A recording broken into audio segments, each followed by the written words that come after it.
Los textos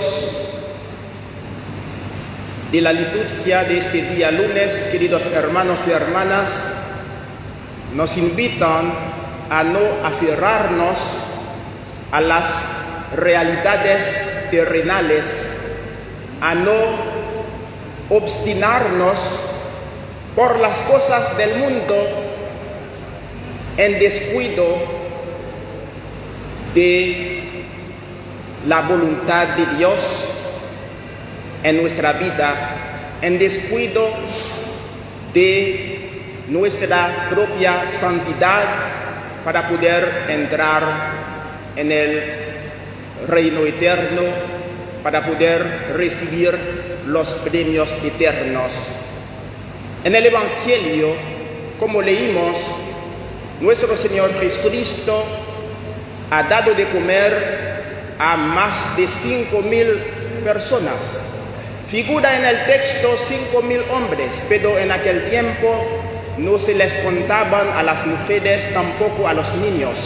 Es decir, que había más de 10.000 personas y Jesús les ha dado de comer. Por eso nuestro Dios es un Dios que siempre quiere nuestro bienestar. Muchas veces hay personas equivocadamente que dice la iglesia, entonces predica para que el pueblo sea un pueblo tranquilo. Al contrario, la iglesia despierta la conciencia de cada ser humano, porque Jesucristo, pasando su vida, realizando su misión, daba de comer a los hambrientos. Y hasta ahora tenemos a muchos pobres en el mundo. Nuestro Señor Jesucristo también sanaba a muchos enfermos, pero hasta ahora tenemos problemas de salud en el mundo. Es decir, que Jesús, por sus milagros, no solamente testimoniaba que Él es el Mesías, el Salvador, el enviado, el ungido de Dios, también Él nos enseñaba que Dios quiere nuestro bien, nuestro bienestar, nuestra sanación y nuestra salvación. Y Jesús, como maestro y como profeta,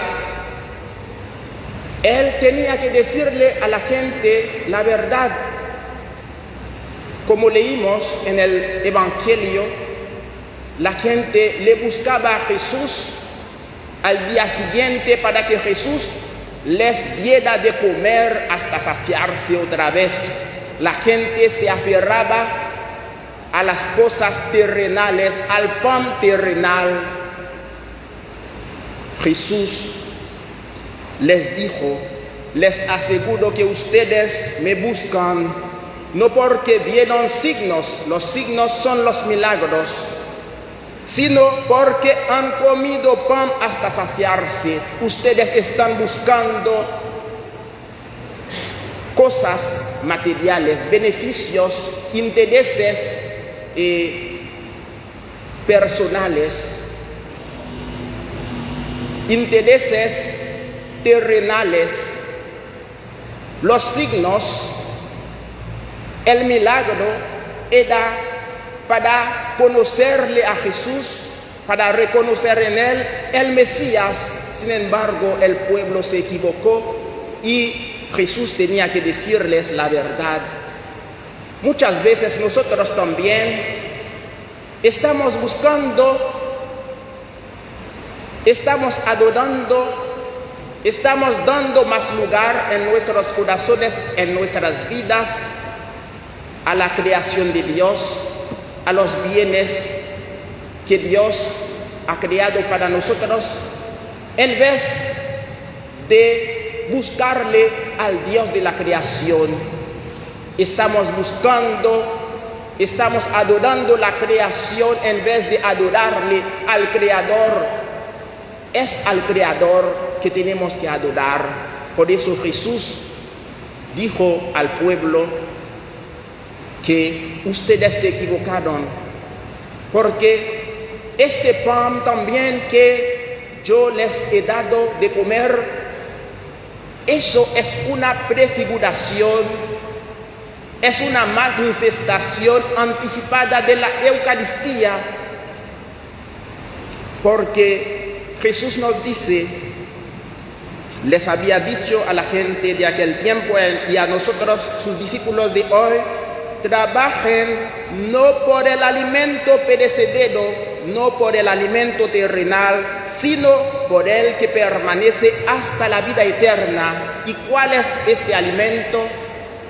Es la Eucaristía, es el Cordero Pascual sin mancha, Jesucristo mismo que quitó el pecado del mundo, Jesucristo mismo que restauró el sacrificio expiatorio para el perdón de los pecados, diciendo, esto es mi cuerpo, en Lucas capítulo 22, versículos 19 y 20, esta es mi sangre, hagan esto en memoria mía. Con Jesús no hay sacrificios de animales, Jesucristo mismo está presente, eso es el alimento que nos da la vida eterna. Esto es el alimento que no perecerá jamás. La palabra de Dios, el Evangelio, que tenemos que alimentarnos también en nuestras casas, en nuestros hogares, también los sacramentos, sobre todo la Eucaristía, que es la oración más grande del universo, porque es el sacrificio del dueño mismo del universo para salvarnos. También muchas veces nos aferramos a cosas, tradiciones que no son de Dios, como aquel pueblo de Israel manipulado por los fariseos, por la estructura religiosa en aquel tiempo en Israel, que distorsionaba la ley de Moisés haciéndola una ley de castigo, de molestia, una ley sin amor. Y Esteban, como leímos en la primera lectura, el primer mártir de la iglesia, Esteban realizaba prodigios. Y podemos ver cómo la estructura religiosa, sobre todo el grupo de los libertos, en libertos vemos libertinaje. Eso también nos enseña que en aquel tiempo la religión judaica era fragmentada. Los saduceos no creían en la resurrección, eran sacerdotes, por eso no hay sacerdocio en Israel, en la religión judía no hay más sacerdocio, porque se acabó el sacerdocio en el año 70 con la destrucción del templo y el asesinato, lastimosamente, de muchos saduceos.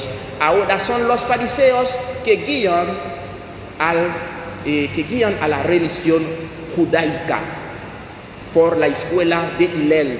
Son ellos reuniéndose en sinagoga, pero sin sacrificios por el perdón de los pecados. Imagínense, más de 2000 años sin sacrificios, pero Cristo instauró el sacrificio eterno.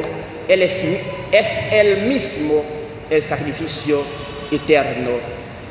Y Esteban, con mucha fe,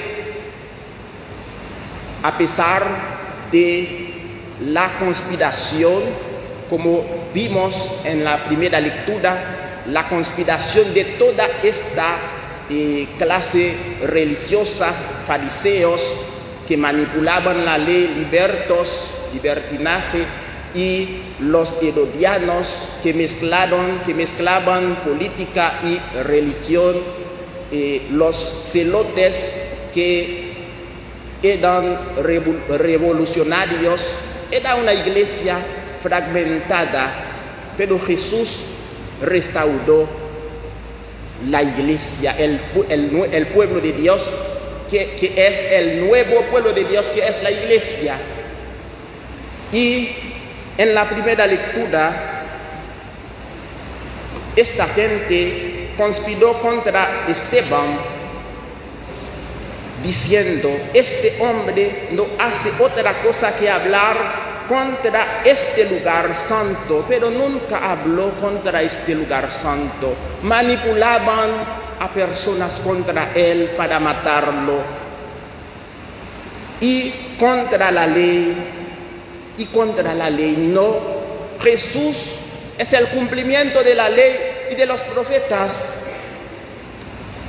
También leímos que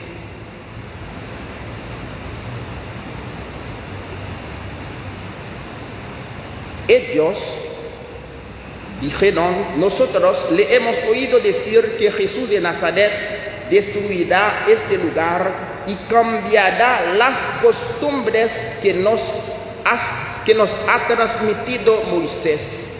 Jesús no ha venido para cambiar ninguna costumbre. Ciertamente ha aportado una novedad merecida, pero Jesús tenía que hacer eso, tenía que dar su vida por la multitud, tenía que transformar este pueblo corrupto, este pueblo con corazones lejos del Señor, este pueblo con muchos falsos pastores, muchos grupos que se pelean entre ellos. No tenían una sola doctrina, no tenían. Los saduceos aparte hacían cualquier cosa, fariseos aparte, libertos, etc. Jesús es nuestro Salvador y Redentor. Por eso estamos llamados a darle a Dios, a dar a las realidades celestiales el primer lugar en nuestros corazones, en vez de dar más lugar en nuestros corazones a las cosas pasajeras de este mundo, porque lo que nos va a salvar es nuestra fe y nuestras buenas obras. Amén.